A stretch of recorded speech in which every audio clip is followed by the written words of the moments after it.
Hello, അസ്സലാമു അലൈക്കും. എല്ലാവർക്കും സുഖമാണല്ലോ. നോമ്പെല്ലാം എടുത്ത് വന്നിരിക്കുകയാണ്. അപ്പോൾ ഇനി എല്ലാവരും നനച്ചുകുളി വീഡിയോയിൽ ഇടുന്ന തിരക്കിലായിരിക്കും. അപ്പോൾ ഇതാ ഞാനും തുടങ്ങി എൻ്റെ എന്താ പറയുക വീടെല്ലാം ക്ലീൻ ചെയ്യാൻ. അപ്പോൾ വിചാരിക്കും ഇത്ര നാളും ക്ലീനിങ് ഒന്നും ഇല്ലേ, പക്ഷെ നമ്മളെപ്പോഴും ചെയ്യുന്നത് തന്നെയായിരിക്കും. പക്ഷെ എന്നാലും നോമ്പെല്ലാം ആകുമ്പോൾ നമുക്കൊരു എന്താ പറയുക ഒരു വിസ്തരിച്ചിട്ടുള്ളൊരു ക്ലീനിങ്, അതൊരു വേറെ തന്നെ ഒരു ഫീലാണ്. ആ ഒരു എന്താ പറയുക എല്ലാം ഒന്ന് വൃത്തിയാക്കി വെക്കലെല്ലാം. അപ്പോൾ ഇതാ ഈ വാക്കും വെക്കലെല്ലാം ഞാൻ എന്താ പറയുക ഒന്നരാടെങ്കിലും ചെയ്യും കേട്ടോ. ഇവിടെ നമുക്ക് പെറ്റുണ്ടല്ലോ. എൻ്റെ വീഡിയോയിൽ കണ്ടവർക്ക് ചിലപ്പോൾ മനസ്സിലാവും, വീഡിയോ കാണുന്നവർക്ക് പെറ്റ് പൂച്ചയുള്ളത്. അപ്പോൾ അതിൻ്റെ ഹെയർ, അതിൻ്റെ രോമയെല്ലാം ഇങ്ങനെ ഉണ്ടാവുമല്ലോ. അപ്പോൾ അതുകൊണ്ട് ഞാൻ ഈ ഒന്നരാടെ ഇങ്ങനെ വാക്കും വെക്കലും അടിച്ചു വാരലും എന്താ പറയുക ഒന്നുമില്ലെങ്കിൽ നമ്മുടെ ടിഷ്യൂ ഉണ്ടെങ്കിലും ഈ മുടിയെല്ലാം ഇങ്ങനെ എടുക്കൽ അതെല്ലാം ഇവിടെ ഉള്ളതാണ്. അപ്പോൾ ഇതെല്ലാം പൂച്ച ഇങ്ങനെ കൂടുതൽ എന്താ പറയുക നിൽക്കുന്ന സ്ഥലമല്ലായിരിക്കും, ഈ ടേബിളിൻ്റെ അടിയിലും അതെല്ലാം. പിന്നെ ഈ മുടിയെല്ലാം പോയിട്ട് നിൽക്കാൻ ഇങ്ങനെ ഈ കോർണറിൽ ഒരു മൂലക്കെല്ലാം ആയിരിക്കുമല്ലോ. അപ്പോൾ അതുകൊണ്ട് ഈ വാക്വം വെച്ച് കഴിഞ്ഞാലും ഞാൻ പിന്നെ ഒരു ബ്രഷ് എടുത്തിട്ട് ഒന്നുകൂടി അടിച്ചു വരും കേട്ടോ. അപ്പോൾ ആ ഒരു മണ്ണെല്ലാം ഫുള്ളായിട്ട് പോകും. അപ്പോൾ ഇതിലെല്ലാം ഓള് ചിലപ്പോൾ ഇങ്ങനെ വന്നിട്ട് ഇരിക്കുന്നത്, അതുകൊണ്ട് അതെല്ലാം ഇങ്ങനെ എന്താ പറയുക വാക്വം വെച്ച് കഴിഞ്ഞാൽ ഫുള്ള് നമ്മൾ കുറച്ചും കൂടി നല്ല വൃത്തിയാവും. അങ്ങനെ ഹോളെല്ലാം കംപ്ലീറ്റ് വാക്വം കഴിഞ്ഞ് പിന്നെ സോഫയെല്ലാം ഇനി സോഫ ഒന്ന് തുടക്കലുണ്ട്. ഞാനൊരു വീഡിയോ കണ്ടിട്ടുണ്ടായിരുന്നു, നിങ്ങളും കണ്ടിട്ടുണ്ടാവും. ഈ ഒരു മൂടിയിൽ തുണിയെല്ലാം ഇങ്ങനെ കെട്ടിയിട്ട് ഒരു എന്താ പറയുക ഒരു ലിക്വിഡിൽ മുക്കിയിട്ട് നല്ലോണം തേക്കുന്നില്ലേ.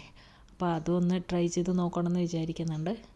അപ്പോൾ ഇതിൽ വേറെ കച്ചറൊന്നും ഉണ്ടല്ലോ, കൂടുതൽ ഈ മുടി രോമം അങ്ങനത്തെ എല്ലാം ഉണ്ടാകാൻ കൂടുതൽ ഈ സോഫ്റ്റ്മെല്ലാം വന്നിട്ടിരിക്കുമല്ലോ, അതുകൊണ്ട്. പിന്നെ ഹോളെല്ലാം വാക്വം കഴിഞ്ഞ് ഇനിയിപ്പോൾ ഇതെല്ലാം നനച്ചിട്ട് ഇങ്ങനെ തുടക്കാം. എനിക്കിങ്ങനെ ഈ പൊടി മുട്ടുന്നൊരു ശീലമില്ല കേട്ടോ. ഒന്നാമത് ഇവിടെ എല്ലാവർക്കും ഡസ്റ്റ് അലർജിയാണ്. അപ്പോൾ മാസ്കെല്ലാം ഇട്ടിട്ട് വേണം ഇതെല്ലാം ചെയ്യണമെങ്കിൽ തന്നെ. അപ്പോൾ ഈ തുണി ഇങ്ങനെ നനച്ച് തുടക്കലാണ് ഞാൻ ചെയ്യാം. ഇപ്പോൾ ഈ ചെടി ഇതിൻ്റെ മേലെ ഒരു ലൈറ്റ് ഫിറ്റ് ചെയ്തിട്ടുള്ളത് കൊണ്ട് ഇനിയിപ്പോൾ ഇത് അയച്ചിട്ട് ഫുള്ളായിട്ട് ഇതൊന്ന് കഴുകിയെടുക്കും. തുടച്ചാലൊന്നും അത്ര അങ്ങ് ക്ലീൻ ആവില്ല. അപ്പോൾ ടോയ്ലറ്റിൽ കൊണ്ടുപോയി നല്ലോണം ഒന്ന് വെള്ളം അടിച്ചിട്ടൊന്ന് കഴുകി ബാൽക്കണിയിൽ ഉണക്കാൻ വെക്കും. അപ്പോൾ കുറച്ച് നാളേക്ക് എന്താ പറയുക നല്ല വൃത്തിയായിട്ടിരിക്കും. അതേപോലെ തന്നെ ഈ ഫ്ലവേഴ്സ് എല്ലാം വെള്ളത്തിലിട്ടിട്ടെല്ലാം ഒന്ന് കഴുകുക. കാരണം ഇവിടെ നല്ല പൊടിക്കാറ്റും ഇതെല്ലാം ആയിക്കഴിഞ്ഞാൽ ഉള്ളിലെല്ലാം നല്ല പൊടിയുണ്ടാവും. ബാൽക്കണിയെല്ലാം ഇങ്ങനെ തുറന്നു നോക്കുന്നതുകൊണ്ട് തന്നെ.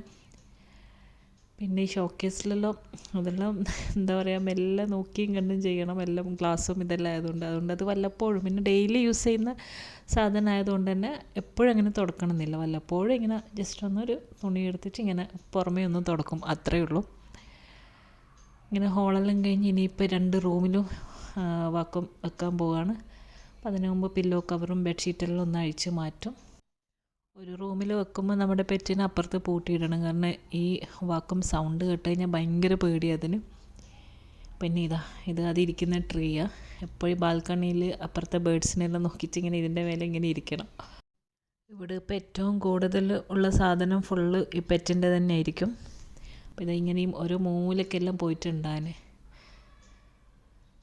അങ്ങനെ റൂമെല്ലാം കഴിഞ്ഞ് പിന്നെ എല്ലാം നനച്ചിട്ട് എല്ലാം ഒന്ന് തുടക്കുക. ഞാൻ പറഞ്ഞല്ലോ പൊടി മുട്ടുന്നൊരു പതിവില്ല.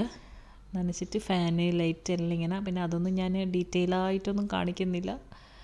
ഇനിയിപ്പോൾ ഈ ബെഡ്ഷീറ്റെല്ലാം അയച്ച് മാറ്റിയിട്ട് അത് ഒന്നെല്ലാം കുടഞ്ഞ് വിരിക്കണം. ഇവിടെ എല്ലാം പിന്നെ നനച്ചിട്ട് ഫുള്ളായിട്ടൊന്ന് തുടച്ചെടുക്കും. അപ്പോൾ ഈ ഓരോന്ന് തുടക്കുമ്പോൾ നല്ല പൊടിയായിരിക്കും.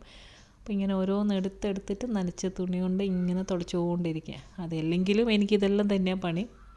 നമ്മൾ പറയില്ല കൈ വെച്ചിട്ട് നമ്മളിങ്ങനെ വെറുതെ ഇരിക്കില്ല എന്ന്. എന്തെങ്കിലും ഒരു മുടി കണ്ട അപ്പം അതെടുത്തിട്ട് തുടക്കണം.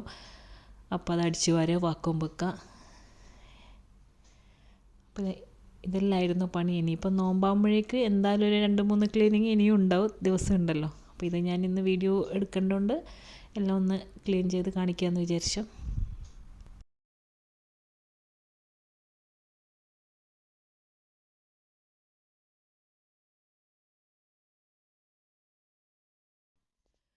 പിന്നെ അതിൻ്റെ ഇടയിൽ ഞാൻ കറി വെക്കാൻ വേണ്ടിയിട്ട് കിച്ചണിൽ വന്നിട്ടുണ്ടായിരുന്നു. അപ്പോൾ ഇത് രാവിലത്തേക്ക് അരി റൊട്ടിക്കുള്ള നല്ല വറുത്തരച്ച നാടൻ കോഴിക്കറി ഉണ്ടല്ലോ, നമ്മുടെ കാലിക്കറ്റ് പെരകൻ സ്പെഷ്യലാണ്.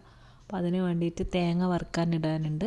അപ്പോൾ ഞാൻ വിചാരിച്ചു ബാക്കിയുള്ള പണി ചെയ്യുമ്പോൾ ഈ തേങ്ങ അവിടെ നിന്ന് ഇങ്ങനെ വറവായിക്കോളുമല്ലോ. അപ്പോൾ അതിന് വേണ്ടിയിട്ട് വറ്റൽമുളകും ചുവന്നുള്ളിയും കറിവേപ്പിലയെല്ലാം എടുത്ത് വെച്ചിട്ടുണ്ട്. വെളിച്ചെണ്ണയിൽ 2 ജീരകം എല്ലാം പൊട്ടിച്ച് ഈ സ്പൈസസ് എല്ലാം ഇട്ട് കൊടുക്കുക, ഗ്രാമ്പൂ, പട്ട, ഏലക്കായ്. അപ്പോൾ ഈ കറി നല്ല ടേസ്റ്റാണ്. ശരിക്കും ഇത് ഉണ്ടാക്കി കഴിഞ്ഞാൽ നമുക്ക് ഡിന്നറിനും ബ്രേക്ക്ഫാസ്റ്റിനും എല്ലാത്തിനും ഇതന്നെ മതിയാവും. 2 ദിവസമെല്ലാം ഉണ്ടാവും ഈ കറി. ഈ വറുത്തരച്ചെല്ലാം നമ്മൾ എപ്പോഴെങ്കിലും എല്ലാം ആക്കാം. അപ്പോൾ ഇത് തേങ്ങയെല്ലാം വറുത്ത് വെക്കും. എന്നിട്ട് എന്താ പറയുക, നാളെ രാവിലെയാണ് അരച്ചിട്ടെല്ലാം ഒഴിക്കും. അപ്പോൾ കാരണം ഇന്ന് ഡിന്നറിന് എന്തായാലും പുറത്തുനിന്ന് എന്തെങ്കിലും ഓർഡർ ചെയ്യലായിരിക്കും. കാരണം ഈ പണിയെല്ലാം കഴിഞ്ഞ് കഴിഞ്ഞാൽ പിന്നെ ഫുഡ് ഉണ്ടാക്കാനുള്ള സമയം ഉണ്ടാവില്ല. അപ്പോൾ ഞാൻ അതിൻ്റെ ഇടയിൽ ആ തേങ്ങ അവിടെ നിന്ന് വറവായിക്കോട്ടെ എന്ന് വിചാരിച്ചിട്ട് ചെറിയ തീയിൽ അവിടെ വെച്ചിട്ടുണ്ട്. ഇനിയിപ്പോൾ ഇതാ രാത്രി ബാൽക്കണി കഴുകാൻ വരും. രാത്രിയാണ് ഞാൻ അധികവും ബാൽക്കണി കഴുകാൻ. കാരണം ഓപ്പോസിറ്റ് ബിൽഡിങ് ബാൽക്കണി, അവരെ ബാൽക്കണി നമുക്ക് അടുത്താണ്. അപ്പോൾ ഇവിടുന്ന് കഴുകുമ്പോൾ നമുക്കൊരു നല്ലൊരു സമാധാനത്തിൽ കഴുകുമ്പം രാത്രിയാകുമ്പോൾ ആരും അങ്ങനെ കാണൂലല്ലോ, ശ്രദ്ധിക്കൂല, എല്ലാവരും ഉള്ളിലെല്ലായിരിക്കും. അപ്പോൾ അതുകൊണ്ട് ഞാൻ ലൈറ്റെല്ലാം ഓഫ് ചെയ്തിട്ട് ഇവിടുന്ന് കഴുകുക. കണ്ടില്ലേ, നല്ല പൊടിയാണ്. എനിക്ക് കൈ വെക്കുമ്പം വരെ പൊടിയൊന്നും കാണാൻ പാടില്ല. ഇവിടെ പിന്നെ അടിച്ചൊന്നും വരിയിട്ട് കാര്യമില്ല. വെള്ളം ഒഴിച്ചിട്ട് നല്ലോണം ഒന്ന് ഉരച്ച് കഴുകുക. ഉരക്കണമൊന്നുമില്ല, വെള്ളം ഒഴിക്കുമ്പം തന്നെ ആ മണ്ണെല്ലാം അങ്ങ് പോയിക്കോളും. പിന്നെ ഇതാ ലോണ്ട്രി ബോക്സും പിന്നെ അതെല്ലാം കഴുകി ഫുള്ള് വൈപ്പർ കൊണ്ടെല്ലാം ഒന്ന് വലിച്ച് എല്ലാം ഒന്ന് ഉണക്കി വെച്ചിട്ടുണ്ട്. അപ്പോൾ ഇതെല്ലാം ഇപ്പോൾ ഈ ഒരു ദിവസം ഉണ്ടാവും. നാളെ കഴിയുമ്പോൾ വീണ്ടും അതേപോലെ തന്നെ മണ്ണും പൊടിയെല്ലാം ആയിരിക്കും. അപ്പോൾ ആദ്യമെല്ലാം കുറേ ചെടിയും ചട്ടിയെല്ലാം ഉണ്ടായിരുന്നു. പിന്നെ അതെല്ലാം വലിയ പണി, കുറേ കൂടെ വൃത്തിയാക്കലും ഒരു മെനക്കേട്. ചെടിയാണെങ്കിൽ എല്ലാം വേഗം ഉണങ്ങിപ്പോക്കും. പിന്നെ അതെല്ലാം കളഞ്ഞ് എല്ലാം ക്ലീനാക്കി വെച്ച് മതി, വേണ്ടാന്ന് വിചാരിച്ചു. പിന്നെ അതിൻ്റെ ഇടയിൽ ഞാൻ കുറച്ച് ഓട്സ് ഉണ്ടാക്കിയിട്ടുണ്ട്, അതാണ് കണ്ടത്. പിന്നെ ഇതെല്ലാം കഴിഞ്ഞ് തുടക്കാൻ തുടങ്ങിയിട്ടുണ്ട്. അപ്പോൾ അതൊന്നും ഞാൻ പിന്നെ കൂടുതൽ ഡീറ്റെയിൽ ആയിട്ടൊന്നും കാണിക്കുന്നില്ല. ബാക്കി ലൈറ്റ്, ഫാന്, തുടക്കലും അടിച്ചു വാരുന്ന അതൊന്നും. അപ്പോൾ ഇതാ പിന്നെ കിച്ചണെല്ലാം നമ്മൾ പിന്നെ ഡെയിലി എന്തായാലും തുടക്കുമല്ലോ. ജോലിയെല്ലാം കഴിഞ്ഞ് രാത്രിയെല്ലാം ക്ലീൻ ചെയ്ത് കഴിഞ്ഞിട്ടാണ് ഞാൻ കിടക്കും. എനിക്ക് രാവിലെ എണീക്കുമ്പോൾ കിച്ചണെല്ലാം നല്ല വൃത്തിയായിരിക്കണം. അപ്പോൾ നമുക്ക് എണീച്ചിട്ട് വരുമ്പം തന്നെ ഒരു നല്ലൊരു മൂഡായിരിക്കും. അപ്പോൾ ഇതാ ഞാൻ തുടച്ചെല്ലാം കഴിഞ്ഞ് വാക്കും എല്ലാം വെച്ച് കഴിഞ്ഞാൽ മെല്ലെ ഇറങ്ങി വന്നിട്ടുണ്ട്. പിന്നെ ആദ്യം നടക്കും. പെറ്റിനെ കണ്ടല്ലോ എല്ലാവരും, കോക്കോ എന്നവളെ പേര്, പലർക്കും അറിയാമെന്ന് വിചാരിക്കുന്നു. അങ്ങനെ അതെല്ലാം കഴിഞ്ഞ് ഇതാ ബാത്റൂം മാറ്റെല്ലാം വിരിച്ച് എല്ലാം തുടച്ചെല്ലാം ഫാനിട്ടെല്ലാം ഉണക്കി.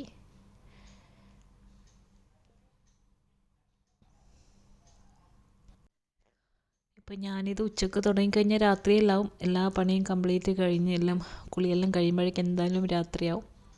അപ്പോൾ ലാസ്റ്റ് ഞാൻ ബാൽക്കണിയെല്ലാം കഴുകിയ അതിന് ശേഷം റൂമെല്ലാം തുടക്കാൻ. അപ്പോൾ ഞാൻ ആ ബാൽക്കണി കഴുകുന്ന കുറച്ച് നേരത്തെ എന്താ പറയുക, ആഡാക്കുമ്പോൾ കുറച്ച് നേരത്തെ തന്നെ ആക്കിയതാണ്. പിന്നെ അതിന് ശേഷം ബാക്കി കാണിക്കാമെന്ന് വിചാരിച്ച്. അപ്പോൾ ഇതാ വൈകുന്നേരം ആകുമ്പോഴേക്കും ഓൾമോസ്റ്റ് എല്ലാം കഴിഞ്ഞ് ബെഡ്ഷീറ്റെല്ലാം വിരിക്കലും എല്ലാം. അപ്പോൾ അങ്ങനെ ക്ലീനിങ് പണിയെല്ലാം കഴിഞ്ഞിട്ടുണ്ട്. ഇതിപ്പോൾ ഞാനിതാ പുതിയ വാങ്ങിയൊരു നിസ്കാര കുപ്പായ. ഞാൻ എപ്പോഴും വൈറ്റാണ് യൂസ് ആക്കൽ. അപ്പോൾ വൈറ്റ് നമ്മൾ പെട്ടെന്ന് മക്കനെല്ലാം വേഗം കച്ചറാകുന്ന പോലെ. പിന്നെ ഞാൻ വേറൊരിടത്ത് കണ്ടിന്യൂ ഇങ്ങനത്തെ എന്താ പറയുക, ഈ കുപ്പായും ഷോളും എല്ലാം ഒരുമിച്ചിട്ട് തന്നെ, ഷോൾ അറ്റാച്ച്ഡ് ആയിട്ടുള്ളത് തന്നെ. അപ്പോൾ ഞാൻ വിചാരിച്ച് എന്തായാലും യൂസാക്കി നോക്കട്ടെ. അങ്ങനെ അത് വാങ്ങിയപ്പോൾ വെറുതെ ഒന്ന് വീഡിയോ എടുത്തതേ ഉള്ളൂ. അപ്പോൾ ഇതാ അങ്ങനെ എൻ്റെ ഇന്നത്തെ ക്ലീനിങ് വിശേഷങ്ങളെല്ലാം കഴിഞ്ഞു. അപ്പോൾ വീഡിയോയിൽ എല്ലാവരും ഫുള്ളായിട്ട് കാണുമെന്ന് വിചാരിക്കുന്നു. അപ്പോൾ അടുത്ത നല്ലൊരു വീഡിയോ ആയിട്ട് ഇൻഷാ അല്ലാഹ് ഇനിയും കാണാം. അസ്സലാമു അലൈക്കും, ബൈ ബൈ.